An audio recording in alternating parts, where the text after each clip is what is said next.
Welcome to Chillin' 101. We hope this video helps.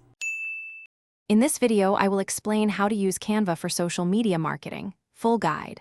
Open Canva, select your platform size, and start from a template or blank canvas to save time. Upload logos, set brand colors, and choose 2 or 3 fonts to keep designs consistent. Use grids and frames for clean layouts, and duplicate posts to create series. Export in the correct format and resolution for each social channel. Choose a clear focal point and make sure your message is easy to scan on mobile feeds. Limit your palette to 2 or 3 colors and use brand tones consistently across posts. Prioritize legibility by testing text at 3.5 inches or smaller and avoid decorative fonts for body copy.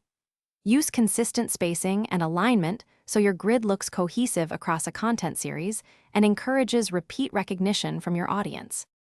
If you're finding this video helpful, please subscribe and like so you see more content like this. Quick recommendation: Dollar Banknote, a book that can truly change how you think about money, The Simple Path to Wealth, pairs nicely with budgeting ad spend and creative investment ideas. I spotted it while prepping this video and thought I should share. Check the description for the link and other deals. Now let's get back to the video. Batch create content for a week or a month to save time and keep consistency across channels. Use Canva's planner or integrate with a scheduler to set posting times optimized for your audience. Export multiple formats for stories, reels, and feed posts, and keep file names organized with dates. Review likes, saves, and click metrics to refine topics and posting cadence, then iterate based on what performs best for your goals. Thanks for watching. Consider subscribing if we helped you.